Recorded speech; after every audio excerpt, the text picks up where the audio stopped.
Le plan de réhabilitation et de requalification est un plan ambitieux. C'est un investissement de plus de 59 millions d'euros de la puissance publique. On a beaucoup travaillé avec les habitants et il s'agit d'intervenir sur les logements avec plus de 900 logements sur le territoire nazérien qui vont être réhabilités, requalifiés. Une intervention aussi importante sur les espaces publics et ça, c'était la demande des citoyens de ces quartiers avec demain des jardins publics de qualité pour pouvoir se poser, profiter, partager, des jeux pour enfants, des jardins potagers, mais aussi la reconstitution de places de quartier pour pouvoir se rencontrer, de pôles de proximité, avec une étude sur la requalification du centre commercial de la Tréballe, mais aussi une intervention assez forte autour de l'école Brossolette dans le quartier du Petit Caporal. Il nous reste quelques études pour finaliser le projet et le projet s'étalera de 2017 jusqu'à 2022. Notre objectif, c'est d'avoir fini l'ensemble de cette réhabilitation des logements aux espaces publics en passant par les équipements et le centre commercial de la Tréballe en 2022.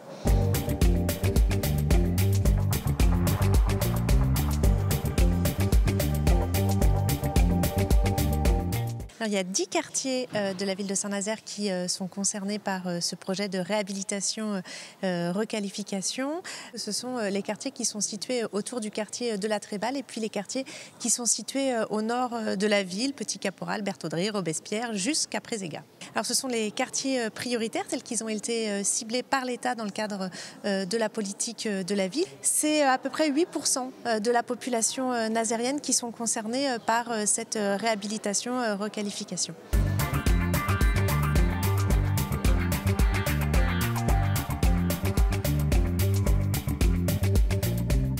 On a choisi de sortir un petit peu des terrains connus et on a choisi d'aller interroger le plus de Nazériens possible dans ces quartiers prioritaires. On a confié cette tâche à 12 médiateurs qui sont issus de la ville de Saint-Nazaire, en grande partie de ces quartiers prioritaires, et ils ont été, à l'aide de tablettes, proposés aux habitants de ces quartiers de dessiner l'imaginaire souhaité pour la réhabilitation de ces futurs quartiers. Il y a plus de 800 mixtes qui ont été faits pour ces quartiers. On considère qu'il y a entre 500 et 600 Nazériens qui ont pu donner leur avis de tous ces quartiers, mais aussi de tous les âges, des petits jusqu'aux grands. Et puis surtout, on a beaucoup de Nazériens qui ne sont pas des habitués de la participation citoyenne qui, grâce à cette innovation, ont pu aussi faire part de leur envie, de leurs besoins et de leurs utopies.